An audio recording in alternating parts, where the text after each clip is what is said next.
భూపాలపల్లిలో మైసమ్మ గుడి దగ్గర రోడ్డు ప్రమాదం స్థానికుల్ని భయభ్రాంతులకు గురిచేసింది. రోడ్డుపై ముందు వెళ్తున్న ఒక బైక్ను కారు వచ్చి వేగంగా ఢీకొట్టింది. బైక్పై వెళ్తున్న రిటైర్డ్ సింగరేణి కార్మికుడు కింద పడిపోయాడు. అతని కారు ఈడ్చుకెళ్లింది. అతని పై నుంచి కారు వెళ్ళింది.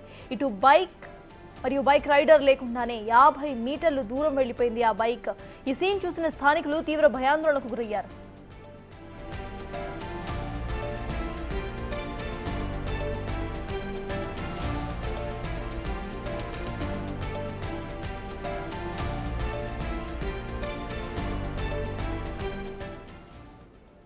భూపాలపల్లిలో మైసమ్మ గుడి దగ్గర రోడ్డు ప్రమాదం స్థానికుల్ని భయభ్రాంతులకు గురిచేసింది.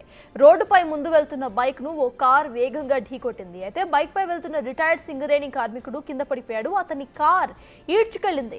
అతని పై నుంచి కార్ వెళ్ళింది. అయితే బైక్ మాత్రం రైడర్ లేకుండానే 50 మీటర్ల దూరం వరకు అలానే వెళ్లిపోయింది.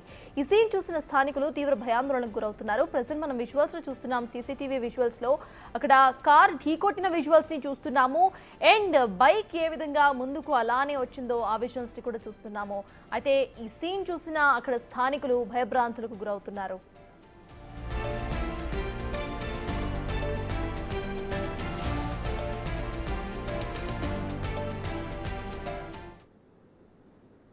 ఇదే అంశంపై పూర్తి డీటెయిల్స్ మా ప్రతినిధి వేణు అందిస్తారు. వేణు, చెప్పండి. ఈ యాక్సిడెంట్ లో క్లియర్ గా కనిపిస్తుంది ముందున్న బైక్ రైడర్ ని వెనకున్న కార్ ఢీకొట్టింది. అయితే అసలు ఆ కార్ సడన్ గా ఢీకొట్టడానికి గల కారణాలు ఏంటి? పోలీసులు ఏమంటున్నారు?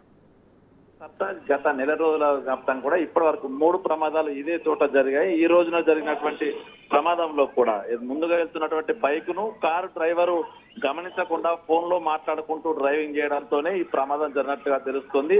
ఆ తన ట్యాగ్ కొట్టిన తర్వాత కూడా అదే వ్యక్తిపై నుంచి కారు 2 సార్లు తనపై వెళ్ళడంతో తీవ్రంగా గాయపడ్డాడు. ప్రస్తుతానికి హాస్పిటల్ తరలించగా చికిత్స అయితే అందుతుంది. కానీ తన పరిస్థితి విషమంగా ఉంది, ఏం చెప్పలేమంటూ కూడా వైద్యులు చెప్తున్నారు. సో ఈ ఘటనపై పోలీసులు అయితే కేసు నమోదు చేసుకున్నారు. ఈ కారుకు సంబంధించినటువంటి డ్రైవరు అజాగ్రత్త, సెల్ ఫోన్ డ్రైవింగ్ కారణంగానే ప్రమాదం జరిగినట్టు కూడా తెలిసారు. కానీ ఇదే ప్రాంతం మైసమ్మ గుడి రోడ్డు, ఈ ప్రాంతమే దాదాపు ఈ 28 రోజుల్లోనే ఇది ఒక 3వ ప్రమాదం.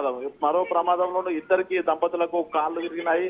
మొన్న జరిగినటువంటి ప్రమాదంలో ఒక వ్యక్తికి ఆ చేయికి తీవ్ర గాయాలై ప్రాణాపాయం తప్పించుకున్నారు. ప్రస్తుతం ఈ రోజున మళ్ళీ ఇదే చోట ప్రమాదం జరగడంతో అక్కడ కొంత రోడ్డుకు సంబంధించి సరిగా టెక్నికల్ గా అక్కడ ఇంజనీరింగ్ వైఫల్యం ఉంది రోడ్లు నిర్మాణంలో అని చెప్పి ఒక వర్షం చెప్తుండగా, మరోవైపు అంత వాహనదారులు అజాగ్రత్తగా అతివేగంతో వస్తుండడంతో ప్రమాదం జరుగుతున్నట్టు కూడా స్థానికులు చెప్తున్నారు. ఏదేమైనా కూడా తమ కళ్ళ ముందే ప్రమాదం జరిగి ఆ వ్యక్తిపై నుంచి వాహనం వెళ్లడంతో కూడా పూర్తిగా స్థానికులంతా కూడా అక్కడ ఇండికేటర్స్ కానీ లేకుంటే స్పీడ్ బ్రేకర్ కానీ ఏర్పాటు చేయాలి, లేకుంటే ఇక్కడ పూర్తిగా ప్రమాదాల నిలయంగా మారుతున్నట్టు కూడా స్థానికులు చెప్తున్నారు. మొత్తానికి ఘటనలో పోలీసులు కేసు నమోదు చేసుకుని ప్రస్తుతం ఆ డ్రైవర్ ను కూడా అదుపులోకి అయితే తీసుకున్నారు. ప్రధానంగా మరి కొద్దిసేపు గడిస్తే తప్ప తన పరిస్థితి కూడా ఏం చెప్పలేమంటూ కూడా వైద్యులు చెప్తున్నారు. ఇక ఆ వ్యక్తి గాయపడ్డ వ్యక్తి సింగరేణి సంబంధించిన ఎంప్లాయీ కావడంతో తనకు సంబంధించిన బంధువులంతా కూడా ఆసుపత్రి వద్దకు చేరుకున్నారు. ఇట్లాంటి నిర్లక్ష్య డ్రైవింగ్ చేసే వాళ్ళందరిపై కఠిన చర్యలు తీసుకుంటేనే ప్రమాదాలు కూడా కొంతవరకు అరికట్టచ్చు కూడా తన బంధువులు అయితే డిమాండ్ చేస్తున్నారు.